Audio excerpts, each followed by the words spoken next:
Oh. Everybody's different a little bit. He's asking different things. Did you handle that pretty smoothly? Oh, definitely. He asked me to do certain things, told me to step up and all that stuff, and I said I will, because if he sees that in me, then he must see something that I need to bring out. So it's been good having him here. Were you kind of excited when he came, being an NFL guy, what he could maybe throw at you? Or Oh, definitely. He could maybe tease you with a little bit. Definitely. You can learn from people who have been there, and he has definitely been there. So it's good that he's my coach right now. Any of those guys, Malik or Gray, any of those guys leave you with any advice on their way out the door that stuck with you after they're gone? As far as pretty much just keep grinding. It's a long season, and just keep grinding every game, every practice. Anybody specific that you were That close was to Malik. out of that bunch? Yeah, that was Malik. Malik was good at pushing people a little bit, right? Yeah, he pushed me a lot. Who do you miss most out of that bunch, or do you miss anybody most out of that bunch?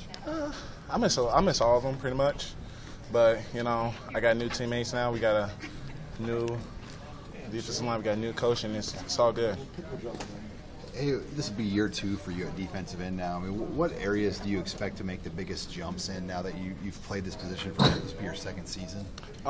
Since I have played a season on the field, I am expecting myself to see a lot of things more quicker, being able to react to the ball more faster and make more plays. You ever look over at those tight ends ever and think, man, I missed that at all? No. Good. Yeah, you got off to a good start, then the injury happened, and in the Big Ten play you didn't have any sacks. When you go back and study the guy, was it just going against better guys, or were you still kind of hurt when you were playing back last year? I mean, when you look back at the end of last year, what do you think you wanted to work on the most now as you look at it today? Well, I really don't reflect on last year. I just look towards the future for myself. Last year, I did kind of fall off, but I know this year is going to be a great year for me. Mm-hmm. What do you like just about the group of defensive ends? I mean, you and Ross are the experienced guys, but obviously there's a big opportunity for other guys to step up. Oh, definitely. You see a lot of the younger players stepping up, knowing that they want to play is really good for me, because first, that brings competition to my side. It's not like I'm the only person competing for it right in, and it makes all of us better. Any of those guys latch on to you a little bit at all, or kind of hit it off with you a little bit out of those redshirt freshmen?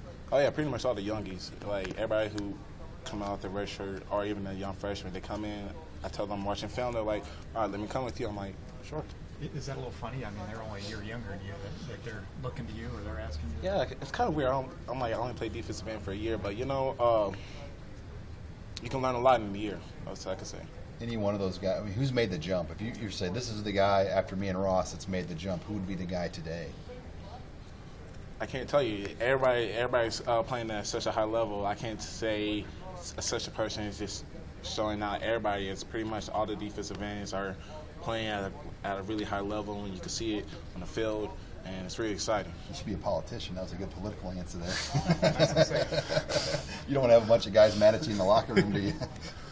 After having that year of experience, I mean, what did you feel like you needed to work on over the summer and in the spring to come into this year with to put your best foot forward? I gained a little bit of weight and definitely get a lot faster and stronger. It's a Big Ten. You can't be a certain weight going against linemen that are probably going to go to the NFL. So doing doing some major things that would help me on the field and studying. How much weight did you add in the year? I was like 255, and I'm like 270. Oh, wow. Okay. That's not that bad. That's not that bad. I mean, do you notice a difference? I mean, on the practice field now at 270 than 255? Yeah, but that also comes with experience too, knowing what I'm actually doing. I'm able to run with the weight. I still have my speed, so that's always a huge plus. Being as heavy as I am and still fast as I was, that's a huge plus. But you can see some little differences. Yeah, when you're going against like those premier left tackles, though, like a Jack Conklin or someone at Michigan State, was it hard to be 255 going against some of those guys? Well, it was a lot harder because if you think of him, he had a lot of experience under his belt, and he knew exactly where his quarterback. He didn't have like that type of running quarterback. So yeah, it was a little hard going against him. I couldn't bull rush him because he's pretty much a brick wall. So, but I can say being 270, yeah, I can put that power rush in there and speed rush. How hard for a high school guy when they come in to realize the bull rush is not going to work anymore? How hard is it to lose that move in your arsenal, because very few guys, unless you're like a Malik Collins, can still use that type of move? Oh, it's hard, especially for defensive ends, because people in high school, you can run through a tackle, probably weighs like 220 and all that stuff. Now everybody's like 300 plus, and running through that brick wall isn't as easy as it was. So definitely getting the young guys used to that speed rush rather than straight bull is a huge key. Freedom, how do you feel about this D-line group overall? Do you guys feel pretty comfortable that you have enough depth to go throughout the year and be right there? Oh, definitely. We always say that we're always going to get better, 2% better every single day. And I really do believe that. Even if we feel like we have a bad day, we are always going to get 2% better until that game, the day of the game. And from there, we're still going to get 2% better. So it's always a growing experience with our D-line.